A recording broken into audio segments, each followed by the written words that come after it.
Conclusion. Modern psychology holds that we perceive things through forms borrowed from our own constitution. To sum up the foregoing discussion, we shall put aside for the present Kant's terminology and also his doctrine, to which we shall return later, and we shall take the point of view of common sense. Modern psychology seems to us particularly concerned to prove that we perceive things through the medium of certain forms, borrowed from our own constitution. This tendency has become more and more marked since Kant, while the German philosopher drew a sharp line of separation between time and space, the extensive and the intensive, and as we should say today, consciousness and external perception. The empirical school, carrying analysis still further, tries to reconstruct the extensive out of the intensive, space out of duration, and externality out of inner states.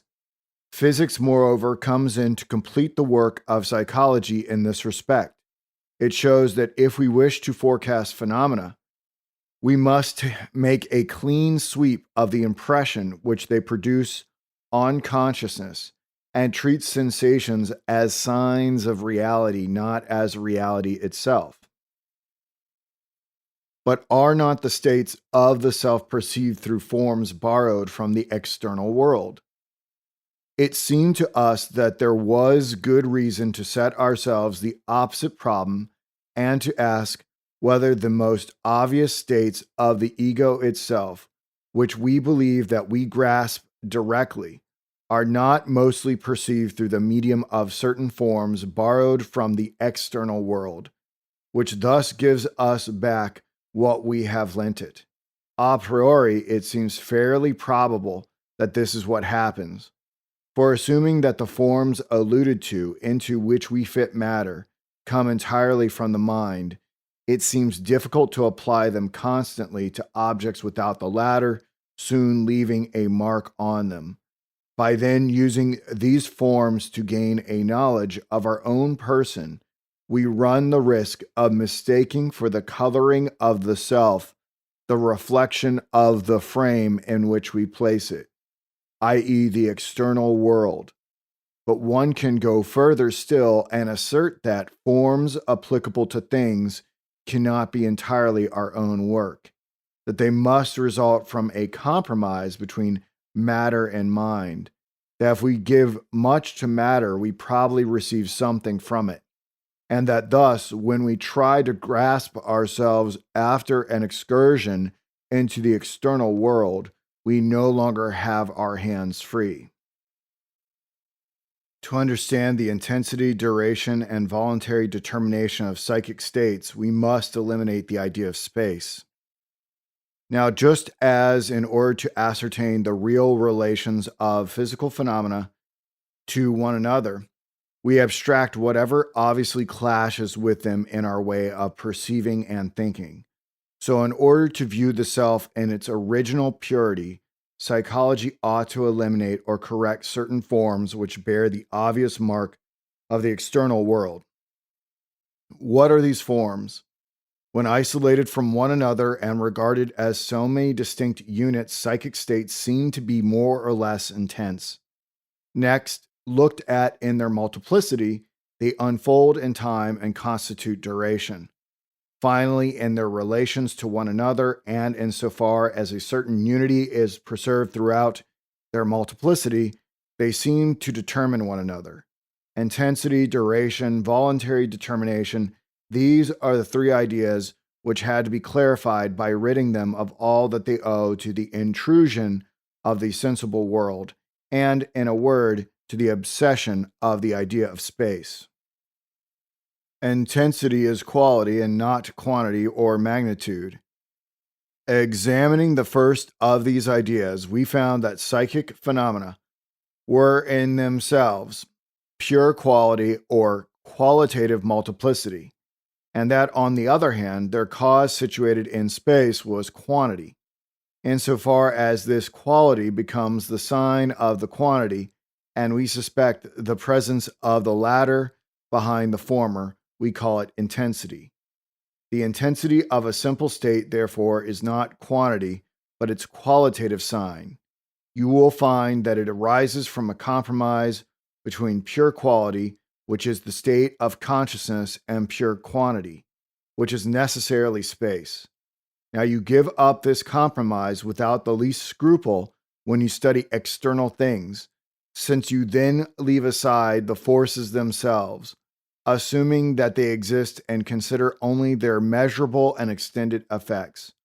Why then do you keep to this hybrid concept when you analyze in its turn the state of consciousness? If magnitude outside you is never intensive, intensity within you is never magnitude. It is through having overlooked this that philosophers have been compelled to distinguish two kinds of quantity, the one extensive, the other intensive, without ever succeeding in explaining what they had in common or how the same words increase and decrease could be used for things so unlike. In the same way, they are responsible for the exaggerations of psychophysics. For as soon as the power of increasing in magnitude is attributed to sensation in any other than a metaphorical sense, we are invited to find out by how much it increases. And although consciousness does not measure intensive quantity, it does not follow that science may not succeed indirectly in doing so, if it be a magnitude. Hence, either a psychophysical formula is possible, or the intensity of a simple psychic state is pure quality. Are conscious states not a discrete multiplicity?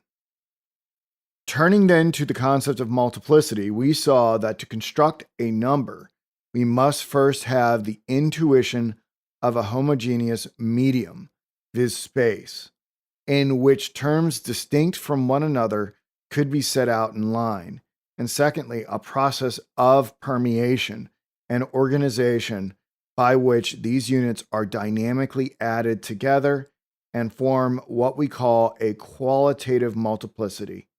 It is owing to this dynamic process that the units get added, but it is because of their presence in space that they remain distinct. Hence, number or discrete multiplicity also results from a compromise. Now, when we consider material objects in themselves, we give up this compromise, since we regard them as impenetrable and divisible, i.e., endlessly distinct from one another. Therefore, we must give it up. 2. When we study our own selves, it is through having failed to do so that associationism has made many mistakes, such as trying to reconstruct a psychic state by the addition of distinct states of consciousness, thus substituting the symbol of the ego for the ego itself. These preliminary considerations enabled us to approach the principal object of this work, the analysis of the ideas of duration and voluntary determination.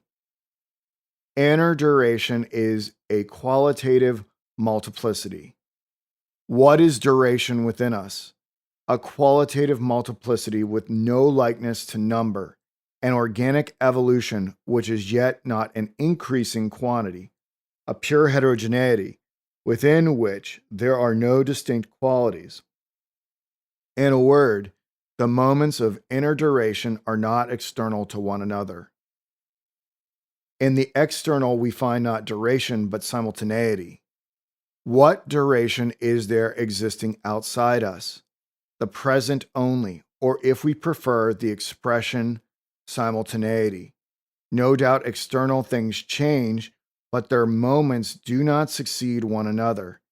If we retain the ordinary meaning of the word, except for a consciousness which keeps them in mind, we observe outside us at a given moment a whole system of simultaneous positions of the simultaneities, which have preceded them.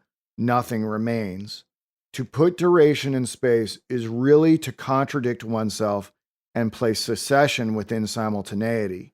Hence, we must not say that external things endure, but rather that there is in them some inexpressible reason in virtue of which we cannot examine them at successive moments of our own duration without observing that they have changed. But this change does not involve secession unless the word is taken in a new meaning. On this point, we have noted the agreement of science and common sense.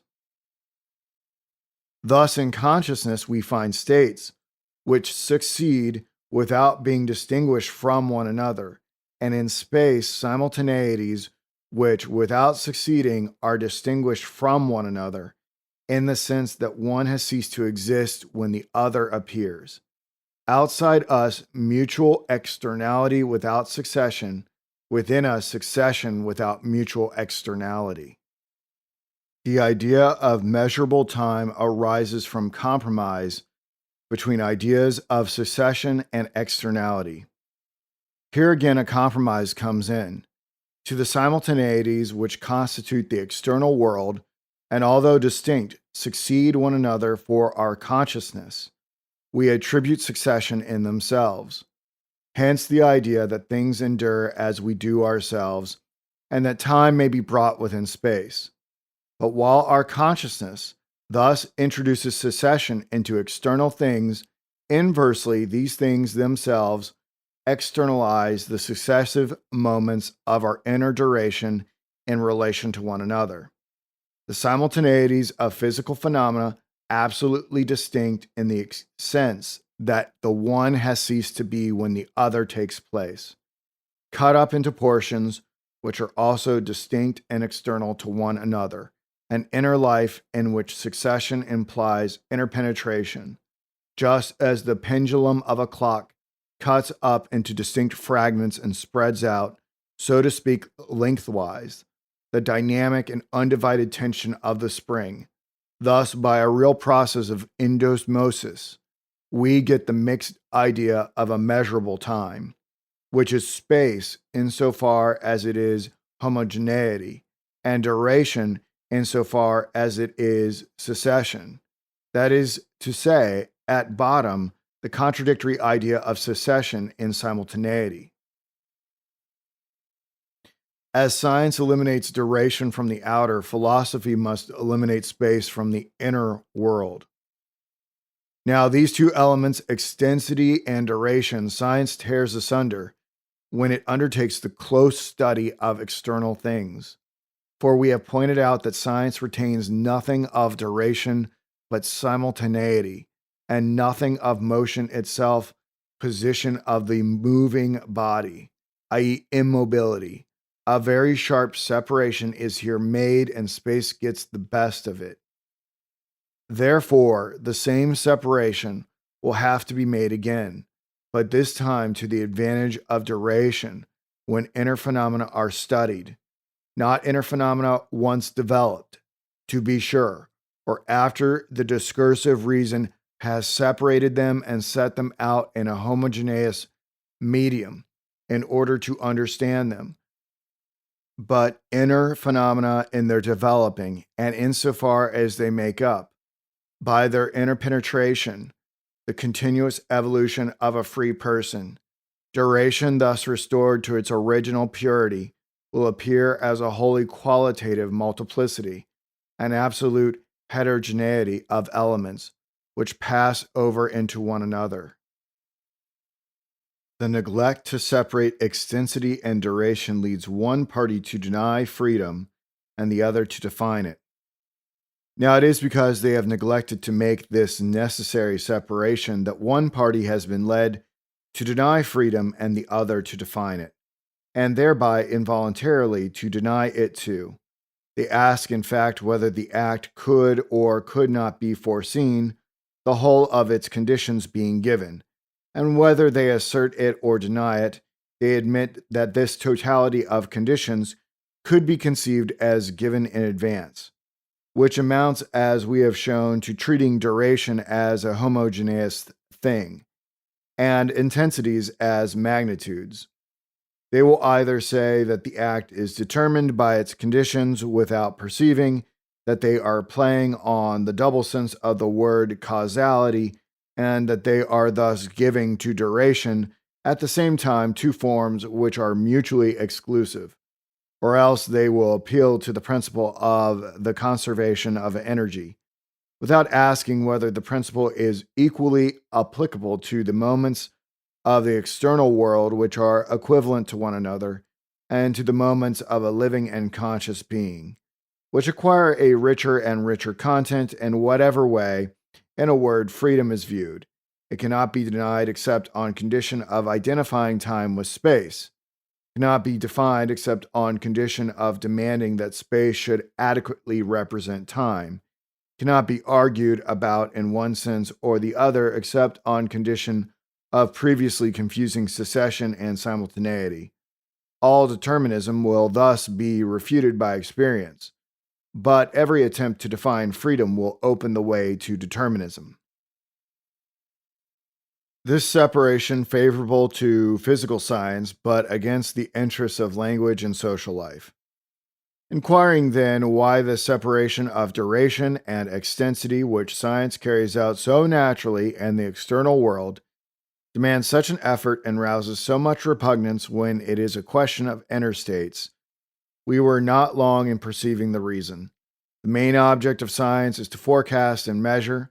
Now we cannot forecast physical phenomena except on condition that we assume that they do not endure as we do, and on the other hand, the only thing we are able to measure is space. Hence, the breach here comes about of itself between quality and quantity, between true duration and pure extensity. But when we turn to our conscious states, we have everything to gain by keeping up the illusion through which we make them share in the reciprocal externality of outer things.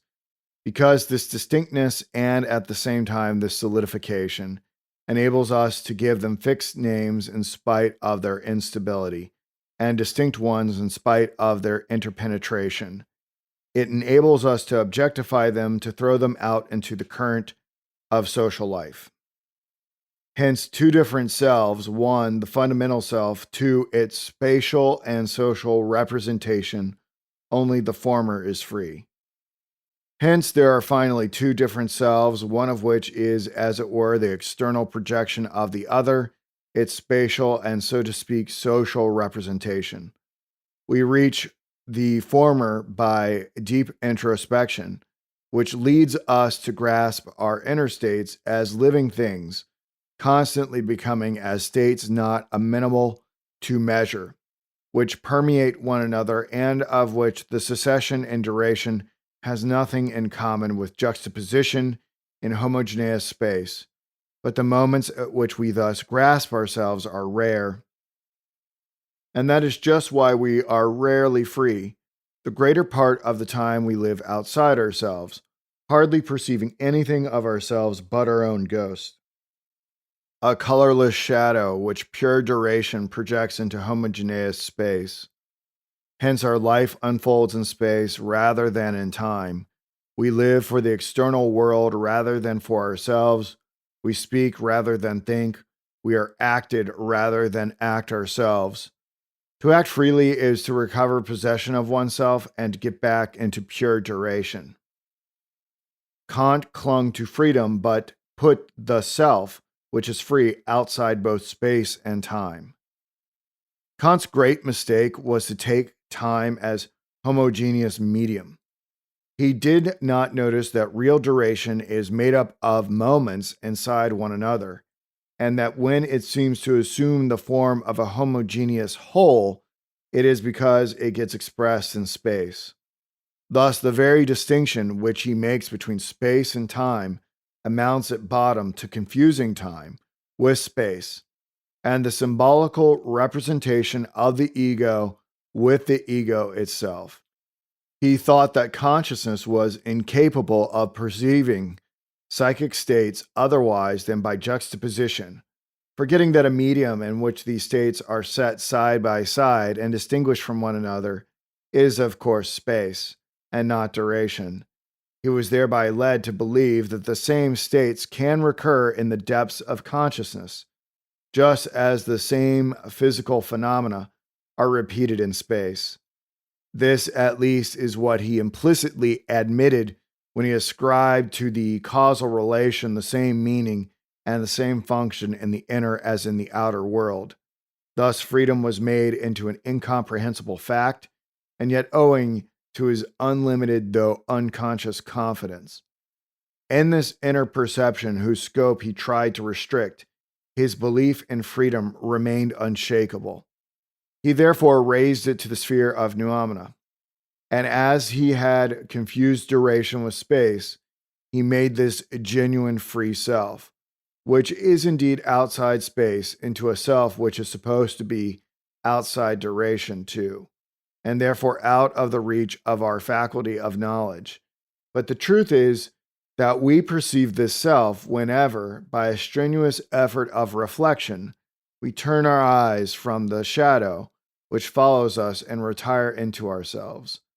Though we generally live and act outside our own person, in space rather than in duration, and though by this means we give a handle to the law of causality, which binds the same effects to the same causes, we can nevertheless always get back into pure duration, of which the moments are internal and heterogeneous to one another, and in which a cause cannot repeat its effects since it will never repeat itself.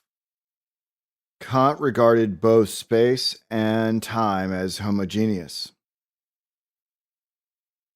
In this very confusion of true duration with its symbol, both the strength and the weakness of Kantianism reside. Kant imagines on the one side things in themselves, and on the other a homogeneous time and space, through which the things in themselves are refracted. Thus are supposed to arise on the one hand the phenomenal self, a self which consciousness perceives, and on the other external objects. Time and space on this view would not be any more in us than outside us. The very distinction of outside and inside would be the work of time and space. This doctrine has the advantage of providing our empirical thought with a solid foundation, and of guaranteeing that phenomena, as phenomena, are adequately knowable. Indeed, we might set up these phenomena as absolute and do without the incomprehensible things in themselves, were it not that the practical reason, the revealer of duty, came in, like the Platonic reminiscence, to warn us that the thing in itself exists, invisible but present. The controlling factor in the whole of this theory is the very sharp distinction between the matter of consciousness and its form, between the homogeneous and the heterogeneous, and this vital distinction would probably never have been made unless time also had been regarded as a medium indifferent to what fills it. But if time as duration were homogeneous, science could deal with it. But if time as immediate consciousness perceives it were, like space, a homogeneous medium, science would be able to deal with it as it can with space. Now we have tried to prove that duration as duration and motion as motion elude the grasp of mathematics, of time, everything slips through its fingers but simultaneity, and of movement, everything but immobility. This is what the Kantians and even their opponents do not seem to have perceived. In this so-called phenomenal world, which we are told in a world cut out for scientific knowledge, all the relations which cannot be translated into simultaneity, i.e. into space, are scientifically unknowable. And freedom would be incomprehensible, Kant's solution. In the second place, in a duration assumed to be homogeneous, the same states could occur over again. Causality would imply necessary determination, and all freedom would become incomprehensible. Such indeed is the result to which the critique of pure reason leads. But instead of concluding from this that real duration is heterogeneous, which by clearing up the second difficulty, would have called his attention to the first. Kant preferred to put freedom outside time and to raise an impassable barrier between the world of phenomena, which he hands over root and branch to our understanding, and the world of things in themselves, which he forbids us to enter. How corrected by taking real duration into account. But perhaps this distinction is too sharply drawn, and perhaps the barrier is easier to cross than he supposed. For if perchance the moments of real duration, perceived by an attentive consciousness, permeated one another instead of lying side by side, and if these moments formed in relation to one another a heterogeneity within which the idea of necessary determination lost every shred of meaning, then the self grasped by consciousness would be a free cause. We should have absolute knowledge of ourselves, and on the other hand, just because this absolute constantly commingless with phenomena, and while filling itself with them, permeates them, these phenomena themselves would not be as amenable as is claimed to mathematical reasoning. With Kant, we assume a homogeneous space, the intuition of which is peculiar to man and prepares the way for social life. So we have assumed the existence of a homogeneous space, and with Kant distinguished this space from the matter which fills it. With him, we have admitted that homogeneous space is a form of our sensibility, and we understand by this simply that other minds, e.g., those of animals' social life, although they perceive objects, do not distinguish them so clearly, either from one another or from themselves. This intuition of a homogeneous medium, an intuition peculiar to man, enables us to externalize our concepts in relation to one another, reveals to us the objectivity of things, and thus in two ways: on the one hand, by getting everything ready for language, and on the other, by showing us an external world, quite distinct from ourselves, in the perception of which all minds have a common share, foreshadows and prepares the way for social life. But if concrete duration is heterogeneous, the relation of psychic state to act is unique, and the act is rightly judged free.